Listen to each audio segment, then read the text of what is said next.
Good day to you guys. This is Jason here at Birchfield Family Farm in Oxford, Ohio. We are running grass-fed Red Devon cattle, St Croix sheep, chickens, and Idaho pasture pigs in a rotational grazing system. Good word for today comes from John 12. These are Jesus' words. I tell you the truth, unless a kernel of wheat falls to the ground and dies, it remains only a single seed. But if it dies, it produces many seeds. Just a simple reminder today of the invitation of Jesus to come and to follow him, to come and die. Simple reminder today. We, of course, the big story today out here on the farm is the weather. We are 4 days, I believe today is day 4 into our stockpile grazing. We're trying to strip graze this field here. You can see the netting here. Let's get out here and take a look. Before we do, about 25 degrees today, stiff 10-mile-an-hour wind straight out of the west. Of course, the snow, really kind of the first snow of the season here. And get some overhead shots today from Sammer in the drone there, and of course cattle and sheep together here. Let's get out here and take a look. We'll tell you what we're learning. Okay, so looking down the fence line here, we're looking pretty good. You can see cattle holding some snow on their backs. That's good. They're staying insulated. Looks like everybody's made it through the night here. That was a tough night, you know, going from what do you say, big boy? Going from, you know, 45, 50 degrees and then dropping down below freezing. But you know, having that precipitation, that wet weather, that's rough. That's hard on animals, that wet weather. But you can see, you know, looking down here, look at all this grass we got. And so today, you know, what I'm going to be doing is walking down here and moving this fence that away. We started over here, so we're going to go that away. I'm going to try and go about 5 feet here and keep them grazing here even through this weather. That's the goal. One thing we're learning, where these nets come together, so we've had animals out a couple of times already just in the 4 days. Mostly my fault. Where these nets come together, there's clips, and if you just put the posts side by side and try and wrap the you know, and clip them, that was a mistake, because those clips popped off, and because we've got tension, you know, when we pull this taut, the posts kind of spread apart, and then the animals were out through that. So that was a mistake. The other mistake was using an old electro net at the very end down there yesterday, and that was a net that we had taken through the woods, and so it was all ripped up, and I thought we could get by with it. No, we couldn't. Lasted about a half a day, and then once they got that eaten down there on the end, you know, they popped out. And the thing about it is, you know, the sheep, you can see the sheep up against the fence. So it's your sheep that are going to be the problems with containment. And I knew that would be the case. But they're going to get right up and test that net, you know, 10 times a day. And when they figure out it's not hot, as soon as they figure out it's not hot, they're popping through, okay, whether that's, you know, under or through or whatever. And then once they go through, the cattle are just ticked, man. They're honked off. They're like, well, they can get out, you know, we can get out too, by golly. And they just walk over the net once they see a sheep getting out. So secret there is use good nets and keep them hot. I think there was one other time where they popped out and somebody forgot to turn the fence on, you know. So got to keep it hot. And where these nets come together, so the solution to that, bring your posts and overlap the nets a little bit and clip on at each end, rather than bringing those posts straight together where there's a chance they can pop off. Anyway, let's move this fence over about 5 feet, and I am going to time it. Let's see how long it takes us. Okay, so just real quick, you know, as we move the fence here, you can see the dynamics. Cattle are running the show. So this is where I haven't moved, and everybody's coming up here, and you can see this is the new section. You know, cattle are going to run the show here. You know, Big Pat the bull here, he's pushing the envelope a little bit. I got to get them moved. See how sheep are going to fill in there? They're going to fill in behind the cattle. So here's what I'm talking about on these nets. See how I got one post there coming from that way, and then the other post coming from the other way is there. So overlap them a little bit. That's going to keep them from popping apart in the weather. Okay, so there it is. Fence moved over. Now I did stop to video, stop for a few other minor things here, but that was right on about 15 minutes to move, walk down and just move those posts over. And I was kind of horsing around a little bit. You know, cattle were curious. They followed me all the way down here.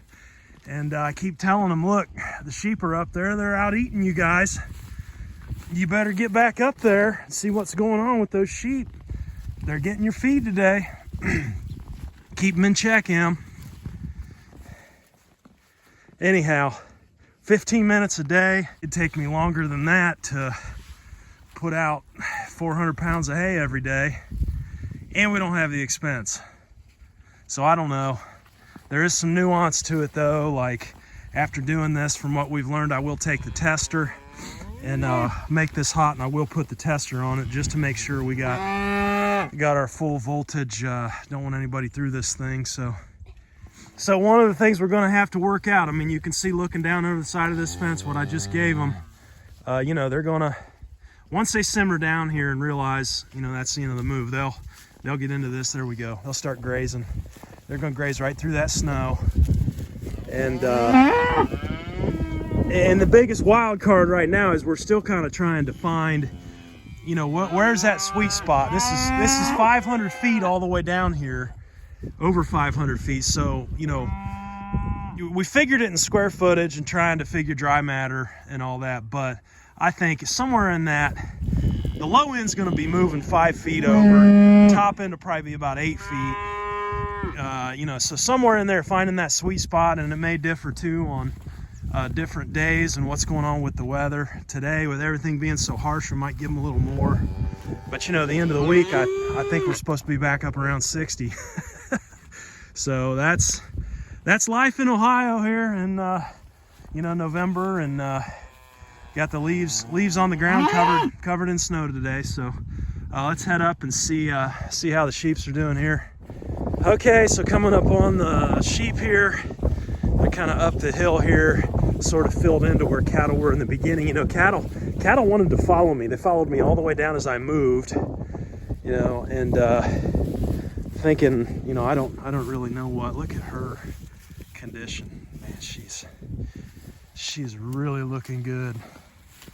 Got real good condition here coming into breeding time in these guys. And this is the difference between sheep and cattle. See the sheep, look at them just getting, you know, they've got 4 or 5 feet here on the backside they can eat from. No, we're gonna go right up to the fence, right? Well, let's get as close as we can get, you know. And you know, what's the psychology there? You know, I don't know. Is it, well, we know we can graze back there. Let's get the stuff that we don't know that we can get and get that first. You know, I don't know if that's the mentality. Who knows? But they, like I say, they will test this and test it and test it. And so, biggest piece of advice: good fencing and keeping it red hot. And again, guys, you know, stockpile grazing, just doing this with cattle, I mean, no big deal, right? I mean, you got a single strand, maybe double strand at most, hot wires. I'm pretty confident we could do it with a single strand here. It's when you add those sheep, okay, that's where it gets complex. And the containment on the sheep side, you know, 50 head of sheep here. I mean, look at them up against that line. I mean, they're going to press that line all day long and continue to test it. And now look at them grazing through the snow. Is that cool or what? Look at them pawing. The one there's pawing. Isn't that neat? Doing what they got to do. Harvesting their own feed. I'm liking what I see.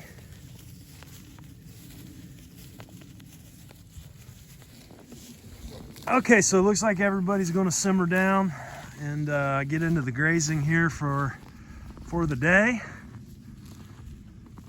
Sheep up top there, cattle coming back, and so again, that 5 foot section all the way down they've got today. We'll monitor them. If I hear honking and hollering and nobody laying down, I'll know you know, I need to give them a little more. And so we'll get that square footage dialed in here. Kind of multiple factors though. Temperature, you know, weather plays a part, and you know, grass as well. I don't think grass in January here is going to have the nutritional content that it has right now, with just kind of coming into this first snow and hard lasting freeze.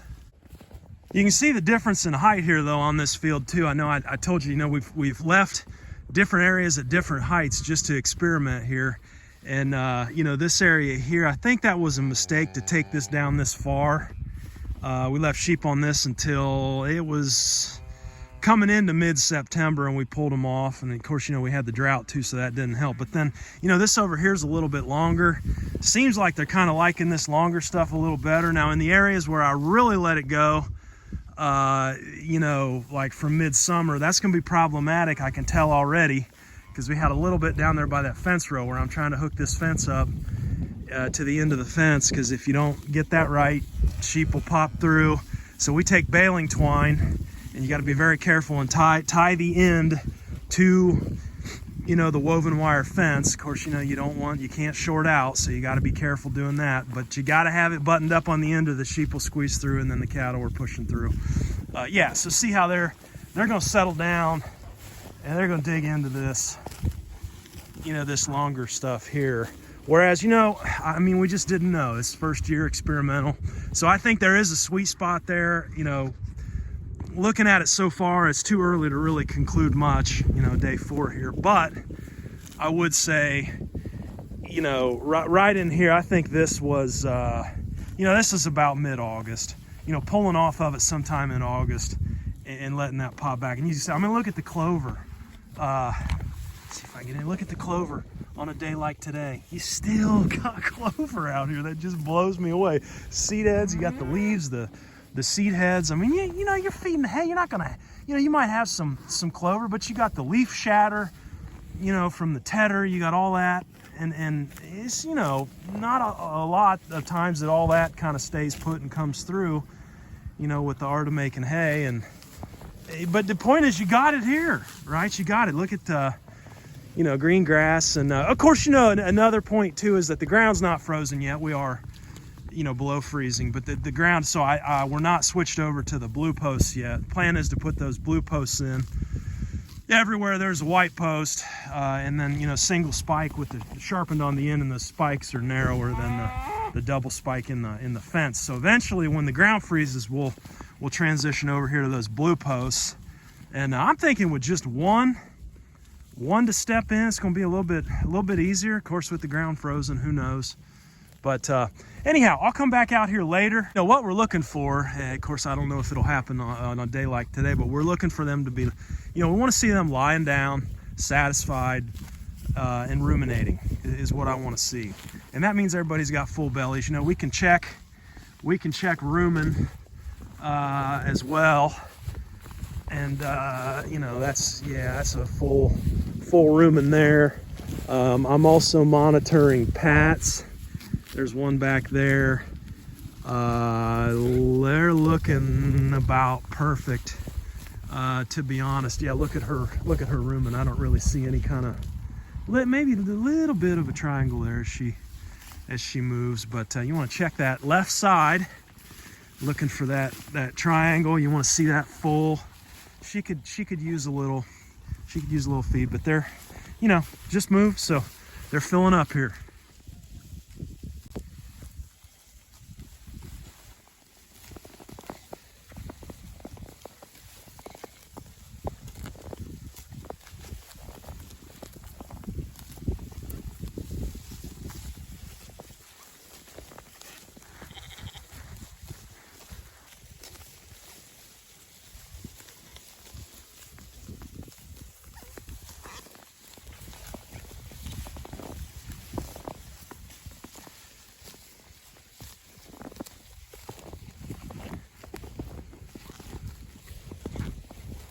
Look at them eating through the snow. Look what they're doing there. Suppose a little extra hydration there too. Eating that snow, getting down to that grass.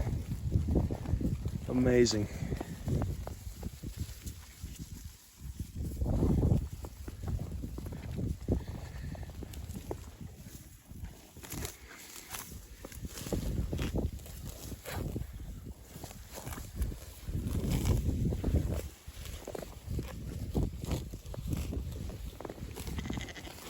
Here's a pat here. I mean, look at that. Of course, the animal was moving around, so it's not in a pie, but that's exactly the consistency we're after. Not stacked up at all. I mean, that's telling me not too runny, not too stacked. That's exactly what I'm after. I know it's early on. I'm not ready to plant any flags on this kind of a system by any means, but 4 days in here, I'm kind of liking what I see. If a big if we can master containment. Now, it is a good day on the farm today. I hope you're well wherever you're at. And yeah, look at his room and fill there. He's looking good. Little Hank.